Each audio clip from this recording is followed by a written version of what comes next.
can smell the money coming down. Who came to the fields to see this? It wasn't the AgTech. Non-AgTech VCs. I don't want to say names who didn't go. But NVIDIA came to the field with me. Bond came to the field with me. Voyager came to the field. Fuse came to the field. Ignition came to the field with me.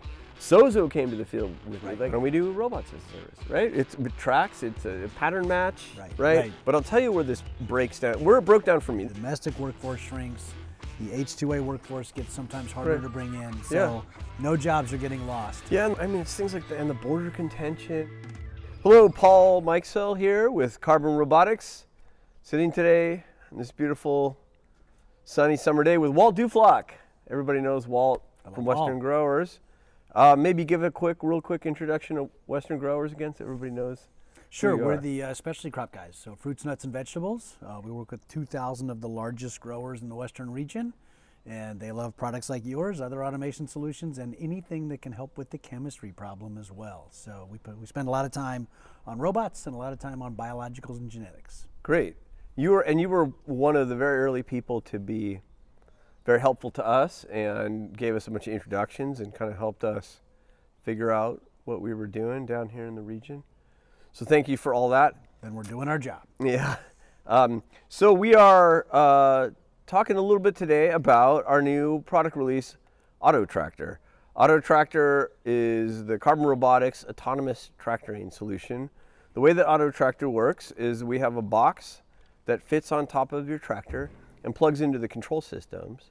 And then we can autonomously drive that tractor through the field. We can go up and down the furrows. We do auto furrow detection with our computer vision system, the same computer vision that finds weeds in your field from the laser weeder is now helping to find furrows on the auto tractor and being able to drive. So you can drive your crop rows without having to have GPS to be able to do that. It knows where the field boundaries are, and so it does use a geofence to find the edges of the field, and then can do its turnaround and come up and back. And then one of the big innovations that we came up with, one of the really enabling technologies for Autotractor, was the ability to be able to do remote operation and control. The motivation for this came out of the fact that we saw other companies trying to do autonomous tractors for farming. And the big stumbling block is always what happens with all the intervention cases, right? All of the exceptions that come up when you see a bird in the field or a deer or a pig in the middle of the night and the tractor would stop. We kept hearing from these farmers who said, well, I put my tractor out at midnight. I expected to come back at 8 a.m. and see it done with its job. But I discovered that at 12:45 it stopped. And it would literally be things like a pig ran through the field.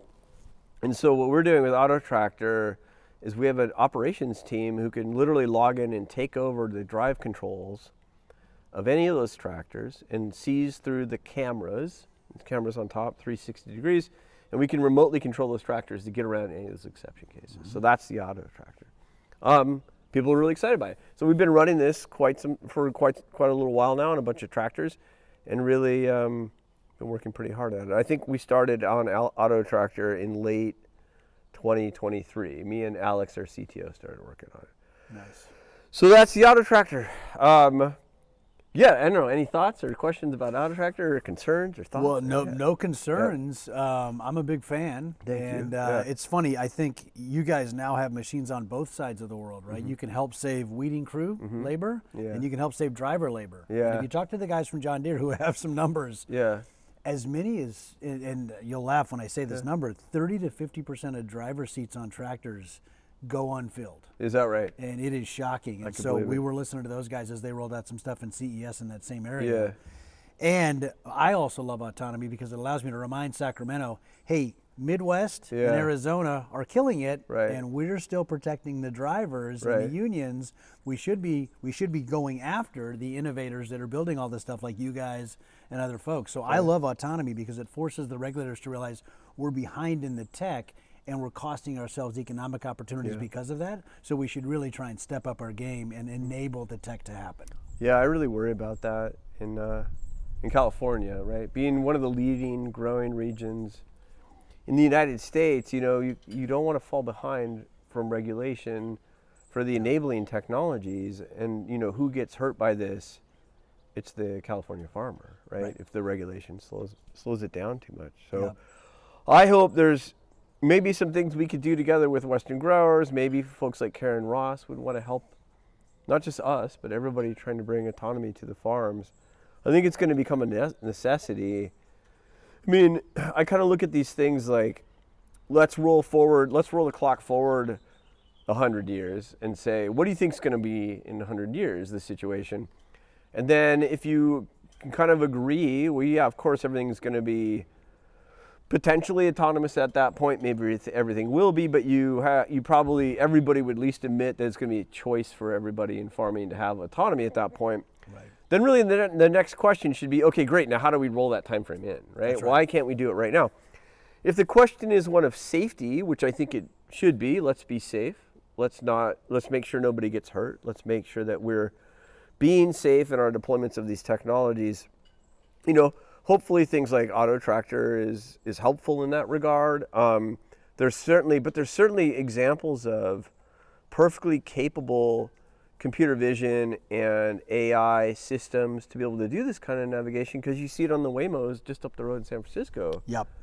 And those are on public streets. That's right.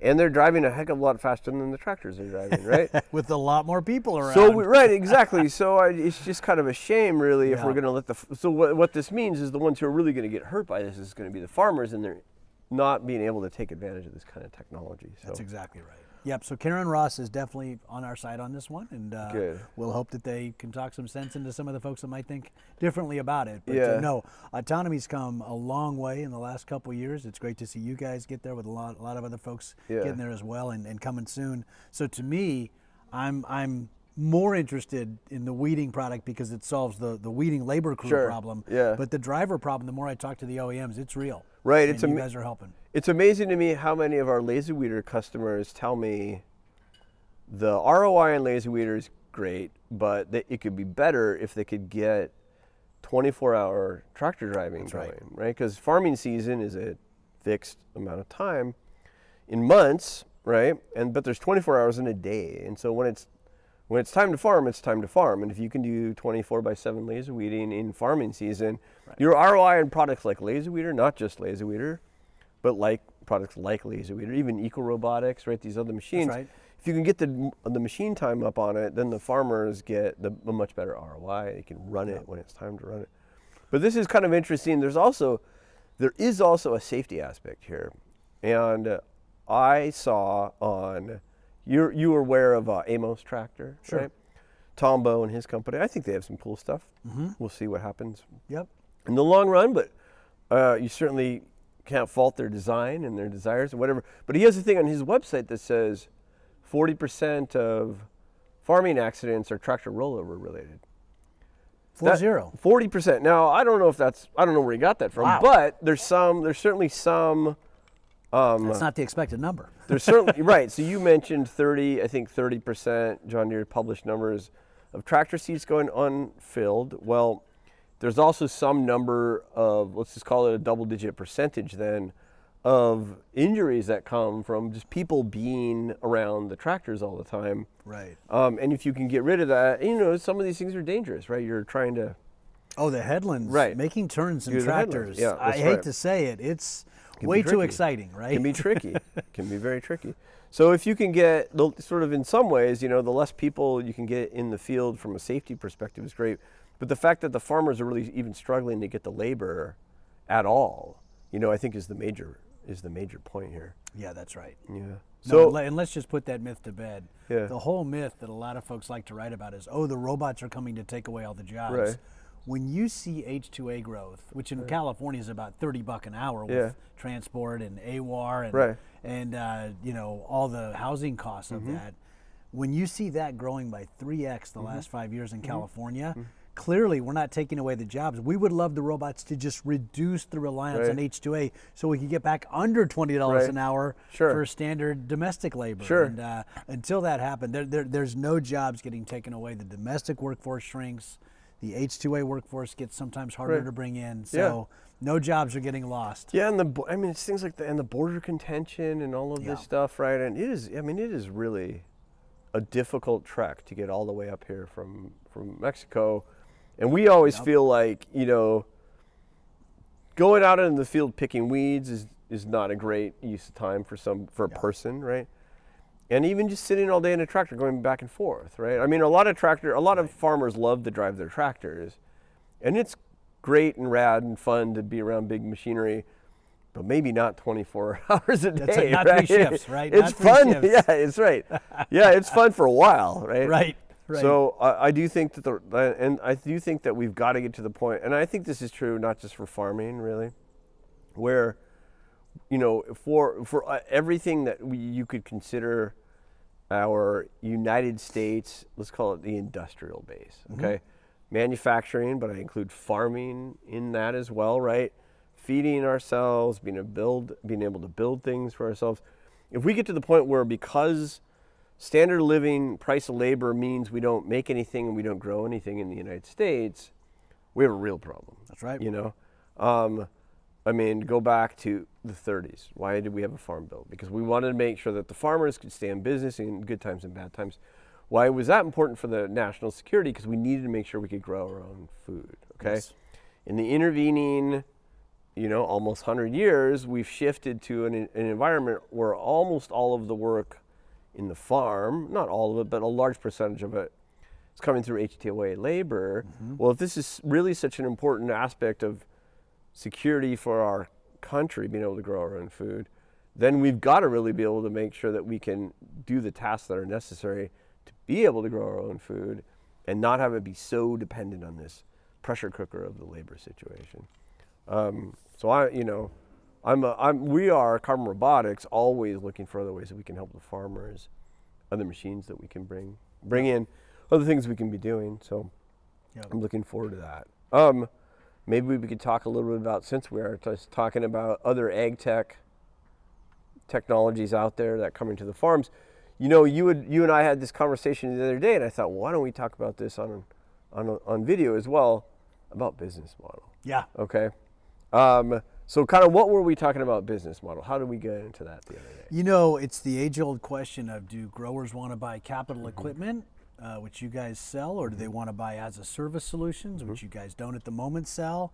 And you look at some of the transitions in the space, right? So FarmWise, before the latest set of results, they transitioned to equipment sales, probably a little too late. Who else? There's a couple others that made that choice. And I think probably Verdant did that. Verdant was the other one I was going to think about. Sure. Yeah. And so, are they making that change because the growers asked for it? Yeah. And I would contend one of the things has to be thought about, are they making that change because you guys have had success with the capital equipment model? Have you guys moved the market a little toward equipment sales, right? No. And so I continue to evolve my thinking on this one. I used to think as a service was a good initial launch point because it covers up product flaws with bodies. But I'm now starting to believe that your guys' model may be the better launch point, because this is an enterprise sales game. This is back to your enterprise data center world. Sure. You are whale hunting, and you are hunting big whales to buy equipment, and you will down market when you can through partners and or sales channels that work out. And so I think it's like, you know, we have wine grapes on our ranch. We have 1,400 acres with Mondavi. That justifies a Palanque wine harvester, right? My sister had 80 acres that she's since sold of grapes about 30 miles south of us.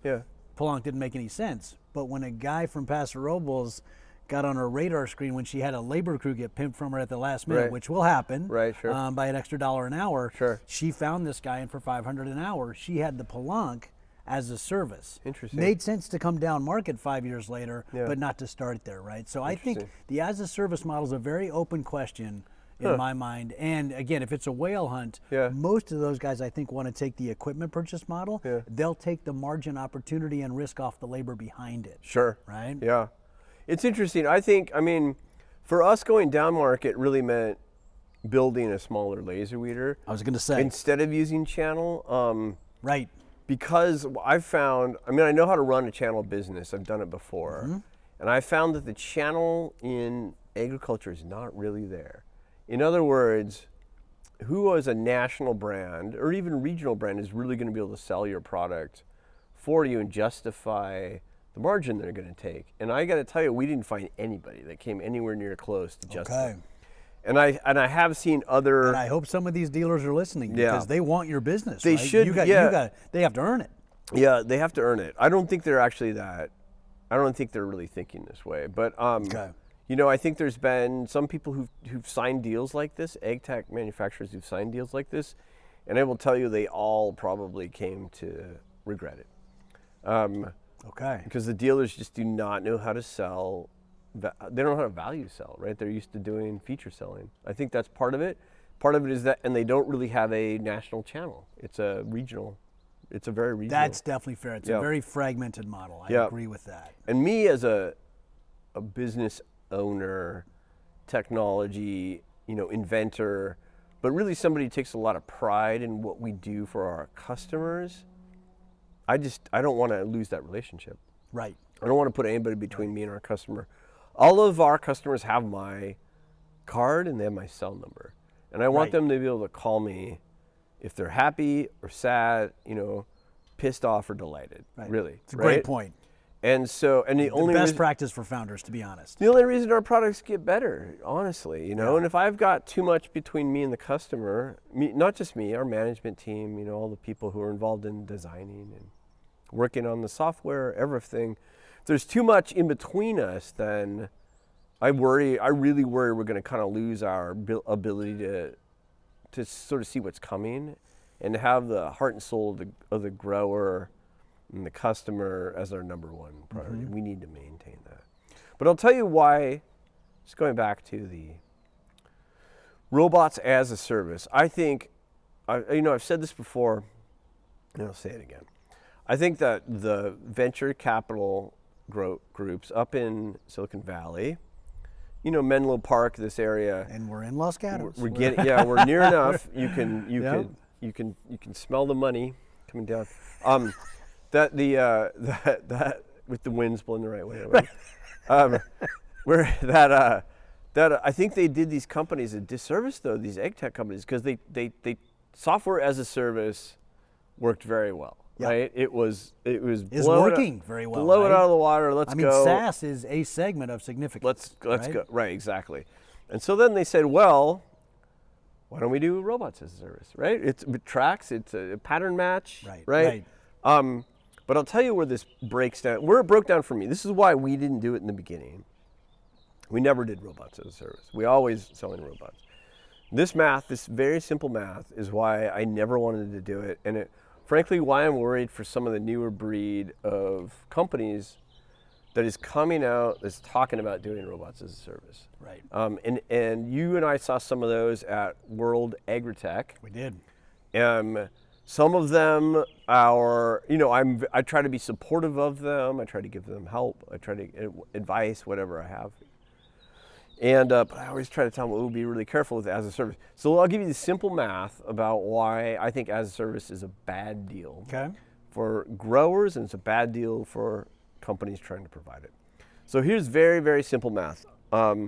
Let's just say you have a machine that you build that you sell for $1 million, just for easy math. Yep. Okay. And you make it and you sell it at a 40% margin. That means it costs you $600,000 to build this machine. You're going to sell it for $1 million. Okay, very simple. Now let's say that you've figured out how to, whatever that machine does, it gives your customers a 3-year ROI. Okay? So what that means is that machine is going to save your customer $333,000 every year. Yep. And in 3 years, you're going to equal the $1 million.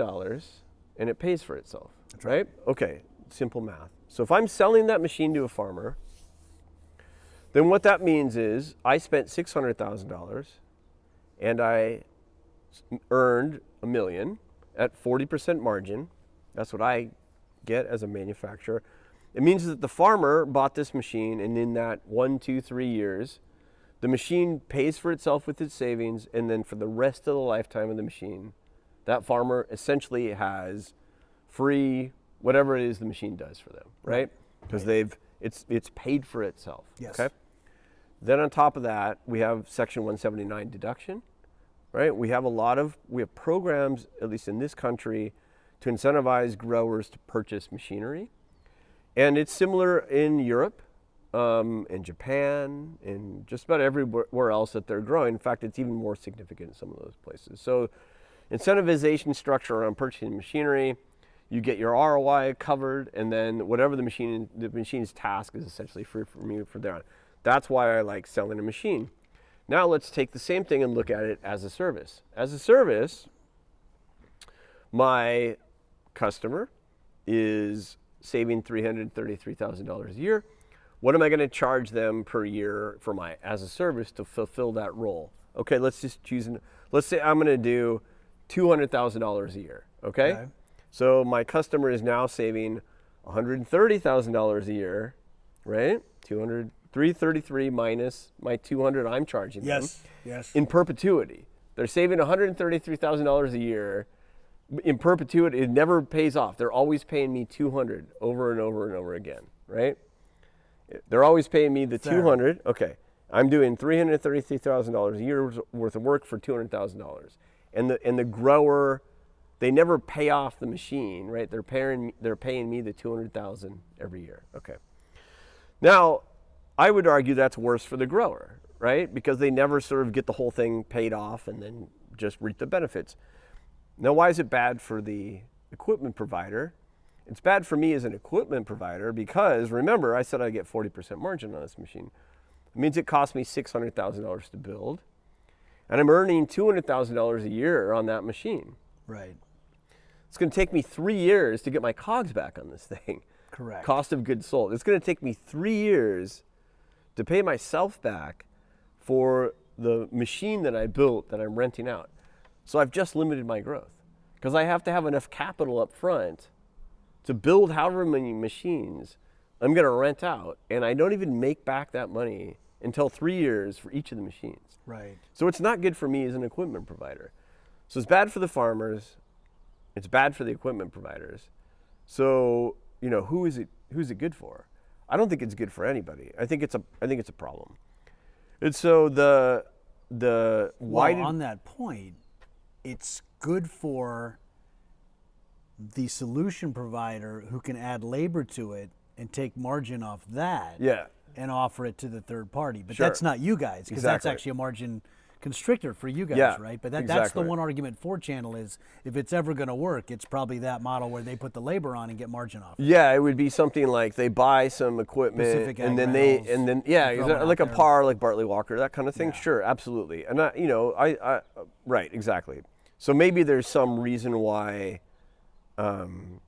that would work for people who maybe they just need a little bit of this service, and you got a bunch of people who just need a little bit of it, right? Right. Absolutely. And par doesn't need 40% margin. Exactly. Right? No, exactly. Exactly. He can live on less. Right. So this is my concern with the as a service model is this. It's not good for the farmers, right? Because they never pay the thing off. They're always in perpetuity paying this company, and the company limits their own growth because they don't ever make their COGS back. And so this example of I don't make my COGS back until 3 years of deployment is actually pretty common. It's not just in ag tech. I've run into this with other robotic companies where they had very similar dynamics, where they were building machines, trying to robots as a service it. They don't make their money back even for the parts for 3 years, and then the customer is in perpetuity paying this company. So I think it's a problem. Venture capitalists like it because it's recurring revenue, right? That's the other reason. Other reason they like it. But I would argue it's not quite that simple. So if it's recurring revenue, it's usually on an annual contract basis, which means if it's a machine, right? Which means I've got to go back and resell that contract every single year, right? And so it's recurring, but it's really only contracted 1 year at a time. So now you're running around trying to make sure you re-up everybody all the time, right? Yeah. And I just think that spells doom for any organization trying to scale. The fact that you don't make your COGS back and you've got to resell it year after year after year. I think that we should just go and fit the business model to the customer and to the use case. Many of the largest, most successful companies in the world sell a product. Talking about Tesla. Yep. Talking about Apple, right? Talking about everything you are buying and using just directly, right? And so I think accepting the fact that sometimes, even in high tech, the right business model is build a thing and sell it to somebody. And I think I've been kind of trying to push that. And put support and maintenance behind it, for sure. You need to put support maintenance behind it. You got to make sure that you take good care of your customers, absolutely. But you should really focus on making a profitable business and not just recurring. Unit economics have to work. They got to work, yeah. And universal rule. Yeah. And I worry about some of these new companies that come up that decide they're going to do it as a service, and then they discover all the reasons why it's a pain. And let's think about it, right? So you guys, Stout, Gus, Eco Robotics, Farm NG, Burrow, the 6 leaders in the space, right? And there's probably a couple others in there. Everyone's on the capital equipment model with support and maintenance. So this is taking over the space. For sure. Yeah, I think you got to get there. What else interesting is happening in AgTech? What are you seeing? Well, automation side, you and I should catch up on this. It's been interesting to watch, really, you guys at the head of the parade leading what I call the bifurcation of AgTech automation, right? So for specialty crop AgTech automation, let's high level it for a minute, right? Okay. So $16.3 billion for 850 million hours, right, of AgTech labor in California. Just California. Just California. And if you look at that number, it breaks down, and Cal Poly did some great research on this, Lynn Hamilton and some others in Ag Econ down there. 2/3 of those hours are harvest. Right. 1/3 of it's everything else. So you guys are putting a really big number on there. Like we did the math, right? $800,000 in savings for Braga, Braga Fresh, across 3,200 acres of certified organic, right? That $800,000 at that 20-hour rate, that's 20 FTEs. Right? Okay. So every carbon robotics is making it better by 20 FTEs on the labor. So all in, when we take the names we just mentioned and a couple others that are coming over, you're at about 3 to 5% of those 280 million non-harvest hours automated. Remember, we launched the Harvest Automation Initiative, the Global Harvest Automation Initiative in 2021. We said in 10 years we'll automate 50% of it. So in non-harvest, thanks to all the guys I just mentioned, you guys at the front of the parade, we're 3 to 5%, and we think just with you guys and a couple other guys entering the field, we can get to 20% plus by 2031, pretty comfortably. But the harvest portion is proving much harder. It's a trick. It's tricky. Right? And that's 560 million hours. So my growers are looking around going, how do we solve that big rock with 2/3 of the hours when venture capital barely fits over here where you guys are? Nothing's working in harvest like you guys are, right? Yeah, it's a challenge. I mean, one of the ways, so I looked at this, and here's my challenge with harvest, is that, okay, so this is why I like weed control. I'll flip it around the other way. I like weed control because you can put me in any field, in any crop, as long as, it's flat and we're not giant bushes or we're not on trellises, but anything that's row planted, and if I can see it, I can shoot it, right? If that's our tagline. If we can see it, we can shoot it. So cameras looking down, putting lasers on things that we know are weeds, we burn them out. That's right. So I can do onions, carrots, broccolis, cauliflower, same machine, radicchio, spinach. Same laser. Yeah, same machine, same laser. Now I'm doing corn. Now we're doing soy, right? I got big machines going out in the Midwest now.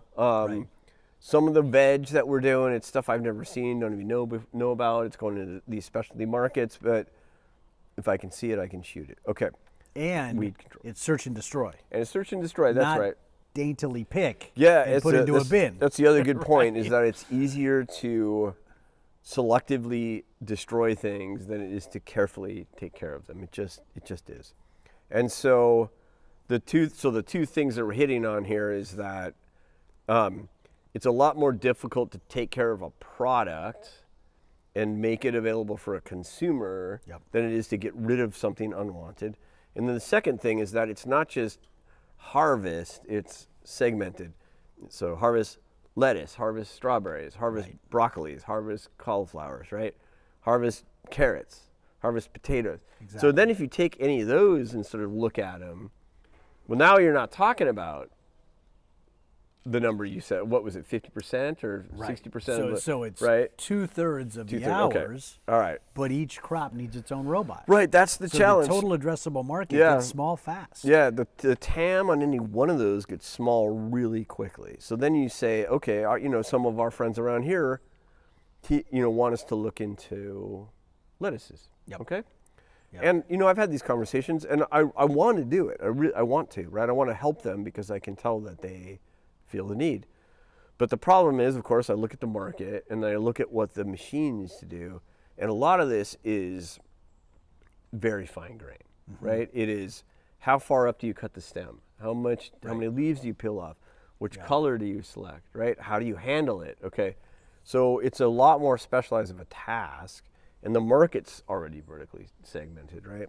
And I look at how many strawberry harvest robots have there been. I've seen at least 8 or 9 strawberry harvest robots going on. The first ones I saw were in Fruit Logistica in 2019. Fruit Logistica in Germany. At that show, there were at least 4 different strawberry harvesting machines. Yep. Now they're all gone. Yep. There are other companies. There was one down in Oxnard a couple of years ago that got bought by somebody, right? Agrobot, maybe, was that one? I can't even remember. Okay. But it's been a lot of this, like, I'm going to buy, and I think the pattern a lot of the times has become, I'm going to buy an expensive arm with grippers or fingers. Yeah. I'm going to train that arm. Something to grab. Yeah, a grabber. I'm going to train that arm to do harvest, whatever I'm harvesting. And then it's going to be really expensive and very slow to start. But once I get the flywheel going, I'm going to optimize it and make it fast and cheap. Right. Okay, that's the thinking, but I've never seen anybody get there. That's exactly right. It stays slow and expensive, and they just never get there. So this is the challenge with harvest: is the how it's a lot more careful of a job, and it's vertically segmented by crop. You know what I mean? So it turns out it's pretty skilled labor. And it's skilled labor. That. Go watch those guys. And the robots have to be skilled with them. Yeah, so I mean, I think that's why harvest is hard, Yeah. I don't have any answers, I don't have any solutions here, but anybody who's working on it, who's got a good idea, anybody who has I feel like we had a kind of a lightning strike of an idea with laser weeder back in 2018 when I was just horsing around with stuff. Anybody who feels that way around harvesting, maybe of a specific crop, maybe more generally, I would encourage them to really work on it, get to the point that you think you got something, see if you can make this work, and then but then think about how is this going to move going forward? How am I going to get there going forward? And it can't just be somehow I'll make this expensive thing cheap and this slow thing fast. You've got to be able to, as an engineer, have some idea about how you're going to get there, right? Yes. You can't just be so hand wavy that it'll just happen, right? And that's how we get in trouble, So I would love to spend some more time on that. I know some of the growers have been investing in and investigating ways to do this. Boy, I sure hope they can get there. And if we can help, we'd love to. But as I say, we've spent a little time iterating on this, but I've not had the lightning strike answer like we did with laser weeder or with auto tractor. Right. Right.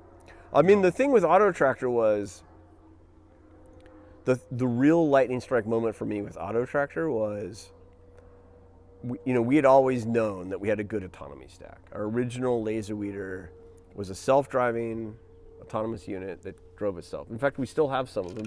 You've seen our shop. I was going to say, you had some base to build off. Yeah, that's right. And we have a shop down on River Road, and we still have a couple of those out there. And that machine, that was where we got the original furrow tracking software and obstacle detection and all of this stuff. And, like I mentioned, it was the intervention and the exception cases that made us take a step back and think about laser weeder as a implement. But I always thought about, well, if you could get the exception cases navigated by a remote human. And so we looked about, could I put up remote radio towers to do remote control? Can I do what the military does, right? When you go into hostile country and you deploy drones or Global Hawks, which are these airplanes that fly up at 70,000 feet, or any of these kinds of remote controlled machines where the military is launching stuff and then there's people involved in driving it remotely, they always bring in infrastructure. They bring in radio infrastructure, telemetry infrastructure, all the stuff that they need to be able to remotely control these things. And so we looked at, for Auto Tractor several years ago, could we do radio towers, different control methods, like what do we need to do? And I'll tell you, the lightning strike moment really for Auto Tractor was the satellite-based internet constellations that were getting launched, right? Really, it was those products that are coming to market now that allow you to get Starlinks, et cetera. Exactly, as a perfect example. That now what you have is the ability to get high bandwidth internet just about anywhere, right? They're flying overhead right now. And if you look at the product, or if you look at the problem in that light, you realize that technology all of a sudden opens up the ability to get nice control systems and video feeds just about anywhere in the planet. Yes. And I had a little bit of an advantage there because I used to work at Real Networks back in the day. Okay. Where we were literally invented the ability to stream video on the internet. So I knew the codec, I knew what was possible, I knew enough about the technology. And the first thing we did was test remote video feed to see if it was viable. But that was the kind of thing where I was like, oh, this is the solution, right? The thing that had always been missing from this was how do you do the remote connectivity? And the products like Starlink really made this happen. So if somebody's got that same kind of brainwave, mentality around something in harvesting, I would really encourage them to do it. And I hope couldn't agree more. Yeah. Yeah. So what's happening now? What's happening with AgTech VC? What do we have to do? Whew, how long you got? Yeah. So AgTech VC is in an interesting spot, Yeah. right? So overall VC took a 50% haircut, Yeah. 21 to 23, right? 340-ish billion down to 170. Right. It picked up by about 20% last year, Sure. but heavily driven by big AI deals. So one segment carried the freight. Right. Meanwhile, agri-food tech going the other way. Yeah. Down 70% in that time frame, 53 billion down to 16. And guess what? We stayed at 16 again in 2024. So we didn't have the AI bump that the rest of the valley did. Yeah. So what's going on at 16 billion? That's a lot less than we used to have. And we have a lot more early stage companies who raised in that 2021 timeframe when it was go-go. Right. They're now in harm's way. What's the $16 billion number? So that's an annual agri-food tech venture capital number. Okay. Going from 53 billion. So that's Farmgate stuff and behind Farmgate, right? Is that global? Is that a global number? That is U.S. number, I believe. Okay. Well, global proxy basically. Okay. Because it's spent actually it is global because it's spent everywhere. So overall venture capital number 53 billion. Okay. In 2021. Okay.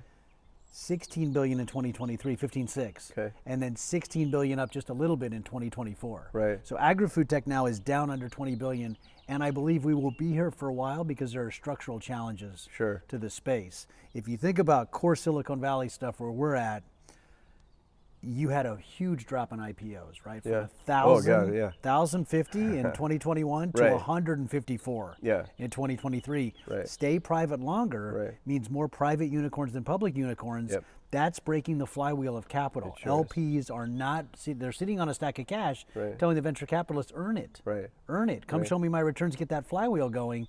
Agri-food tech has all of that and two other factors that make it an even less attractive segment, if I'm being honest. Number one, less exits, less IPOs, less M&A.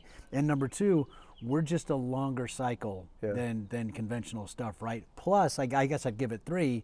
So you guys know how long it takes for robots, right? Compared to like fintech and mobile apps. Sure. The other variable is when you look at agri-food tech, the part of the problem with it is you're in this situation where when you don't have exits, and you don't have grower growth, so the grower revenue is shrinking over 40% last couple years. Guess what? That means that the OEMs and strategics who would come and bring dollars, they're not bringing dollars either. Sure. So agri-food tech venture is way down, and you had 2 segments, and I beat up on them, and I hate to do it all the time, but it's so true.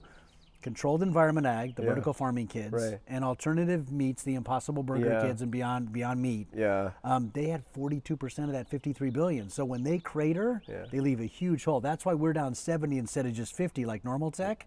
But it's also a reason why once you came in and wrote checks in those spaces, you're not sticking around for the next rodeo. That's true. So I think drop in overall venture is a problem. Lack of exits is a problem. Length of cycle is a problem. And grower revenue dropping means John Deere's and Bayer's don't have enough money to do corporate.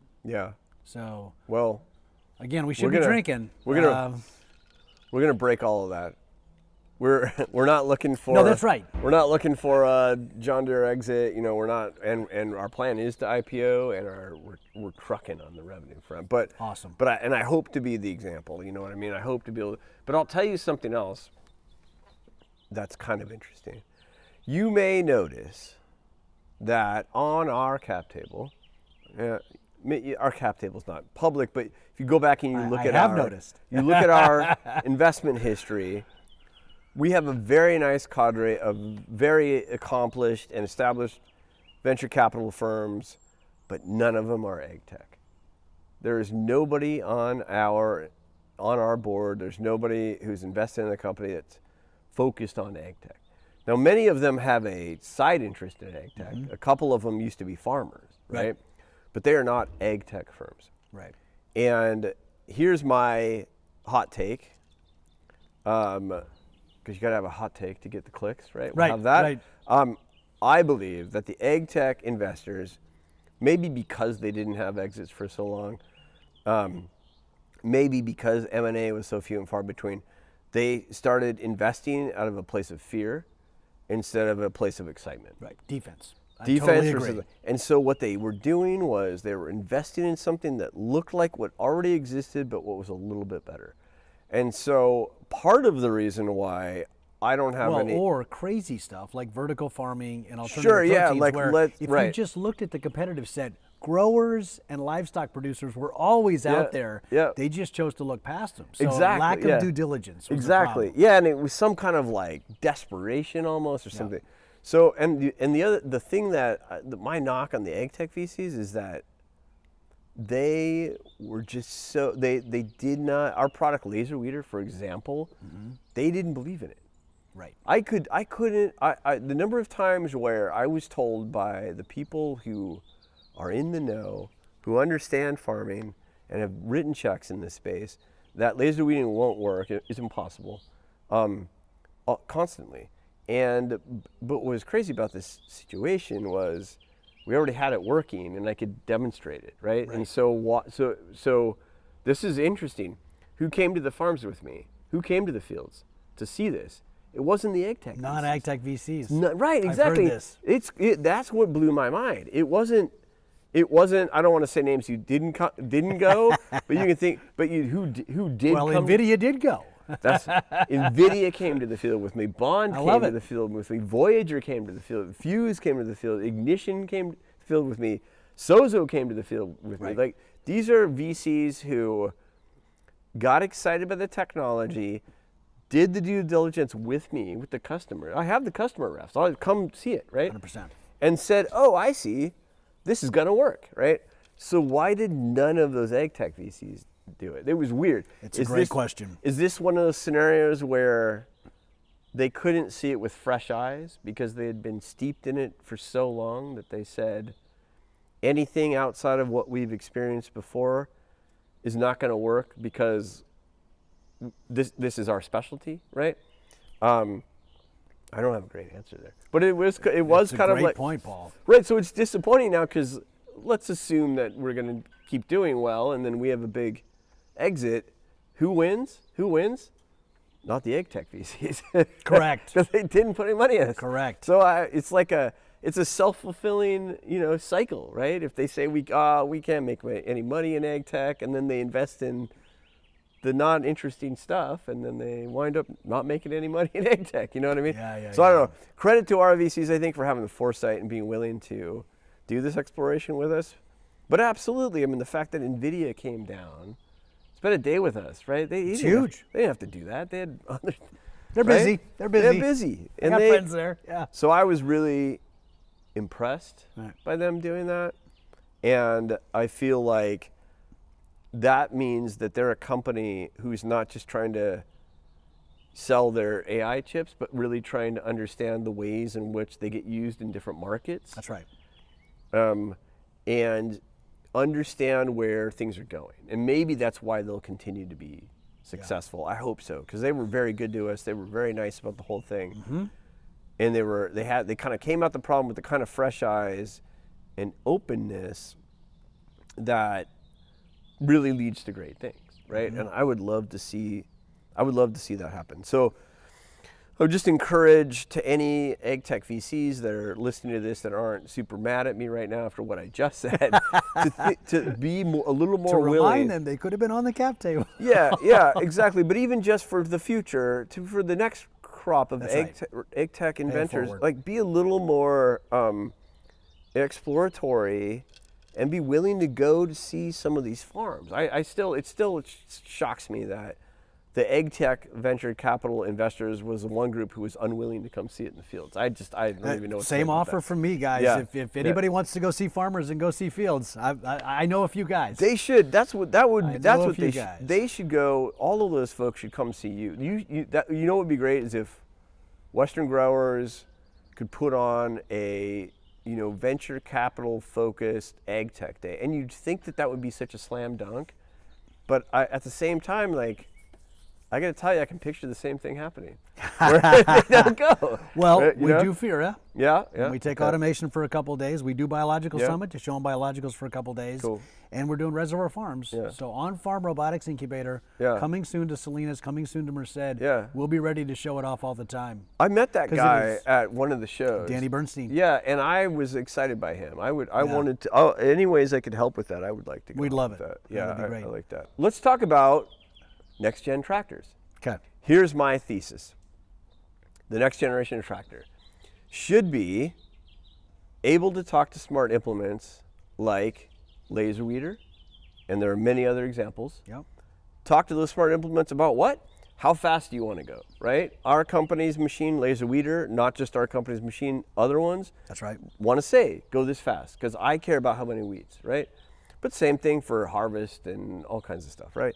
How fast to go is the dependency on something that only the machine knows. How fast do you want to go? Okay. Second thing is, how fast do you want to go? And I don't say and. I'm going to loop this in back into point one. How fast do you want to go? And fine grain speed control. Okay. So it's not just I want to go, 0.4 miles an hour, 0.6 miles an hour, but I want to go 0.42, or I want to go 1.32, right? Not 1.36 and not 1.2. I want to go 1.32, or I want to go 1.14, or I want to go whatever it is, right? I want to go 0.82, 0.84, 0.81, right? I don't want to go like in these big chunks because for some machines it really matters. Okay. Yes. Fine grain speed control and the ability for the implement to say how fast to go. Okay, that's number one.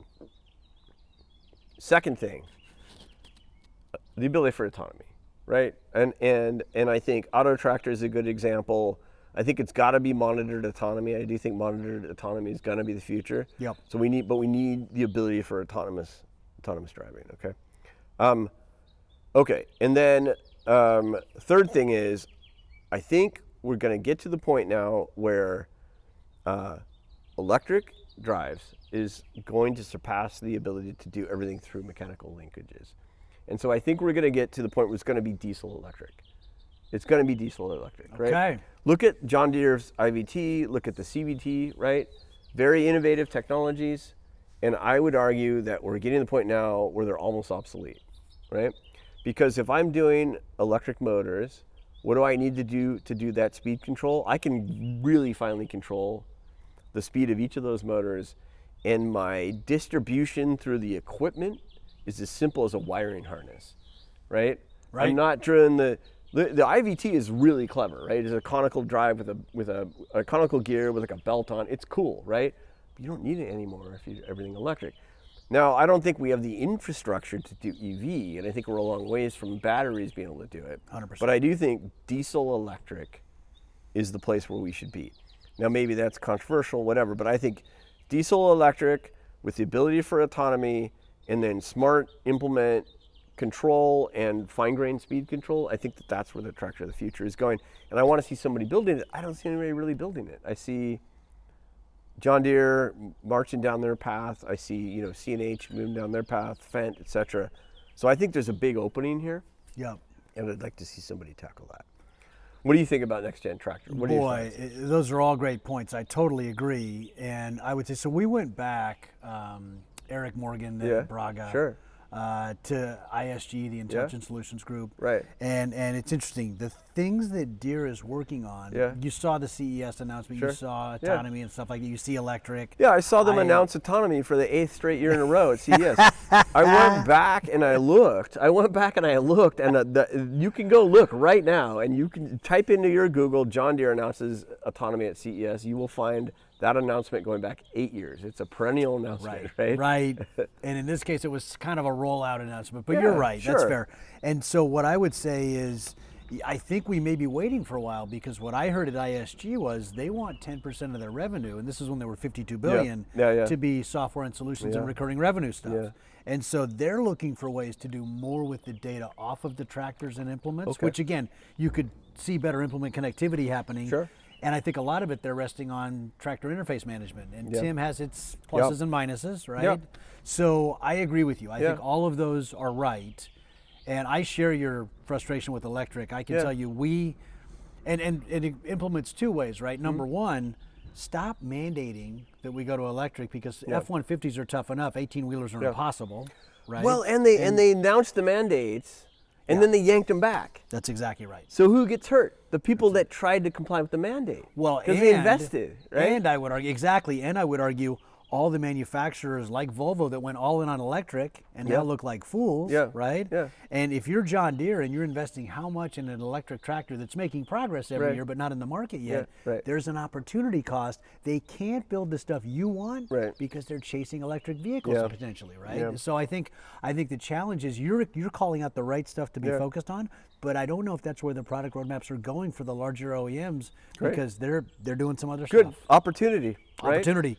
Opportunity for us, opportunity for other AgTech companies. So if you're AGCO get on it. chasing, if you're CNH chasing, maybe you try and do it while Deere's doing other stuff. Maybe this discussion we're having just is going to light the fire, you know? Right. Let me tell you about tractor implement management, because I know a lot about this. I bet. So in order to get TIM certified, it goes TIM sits on top of Isobus, sits on top of CAN, okay? 100%.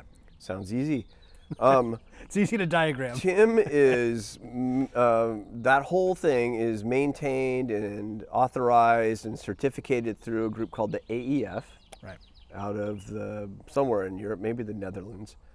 And here's our experience with TIM. It works on Fendt. It works great on Fendt. You can get it installed. In the United States, you cannot get TIM on John Deere. Okay?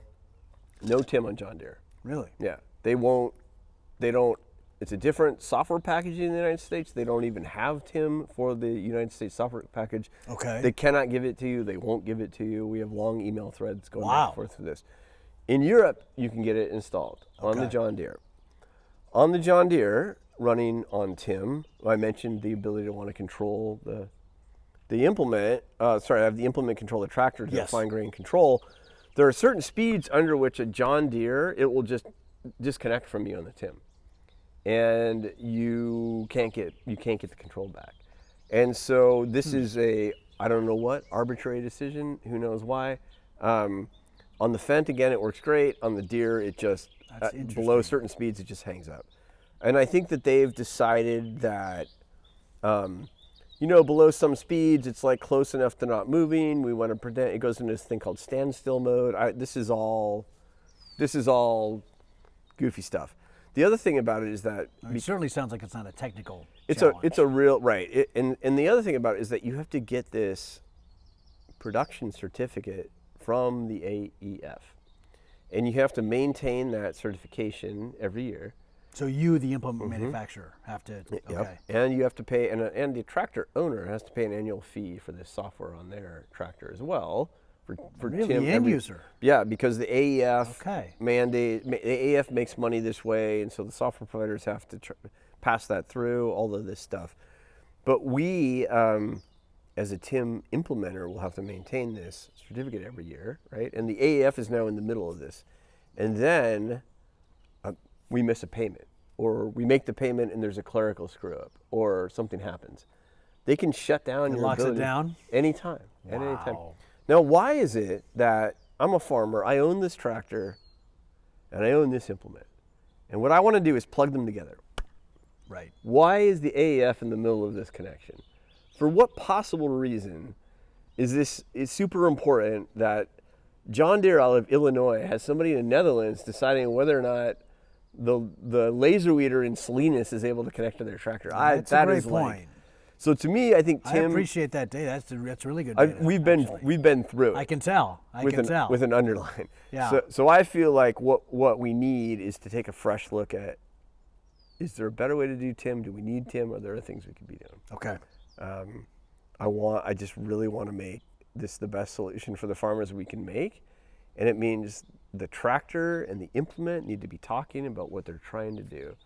And so I would encourage, John Deere, certainly Fendt, the AEF, to figure this out and not have it be in the spot. How many machines do you know that actually support Tim? It's a great question. I wish I had some details. I don't. I know of exactly, in the United States, I know of exactly one, and it's us with the Fendt. It's laser weeder with the Fendt. That's it, huh? In Europe, I know of several that work with the Fendt and the John Deere, right. but they all have these weird limitations. Right. So why are we again in the spot where, for whatever reason, the United States, now I'm talking about the whole country now, is falling behind in autonomy? This is a very small segment of autonomy, but it's an important portion. Why are we in the spot now where, again, we're falling behind in autonomy? I think part of it is, there's this European organization in the middle of that connection, but something else is going on. I don't know why Deere doesn't certify Tim in the United States. That's a great point. So anyway, that's what I want to Sounds like a good conversation for my John Deere buddies next time I buy him dinner. We've been through that. No, I appreciate that. That's great data, Paul. I did not realize that. All right. Well, thanks for talking with me today. We're very excited about, this year we launched Laser Weeder Gen 2, Laser Weeder G2, multiple sizes going to the Midwest. We go all the way down to the 2-meter machine. Our standard, 20-footer. Auto tractor is out there. We're very excited by that. And you know what? With the barrel. Yeah, and and cheers to you and Western Growers for all your help for us and the farmers and AgTech in generally. Let's have a great 2025 together and with all the growers. And thank you very much. 2025. Great. Cheers.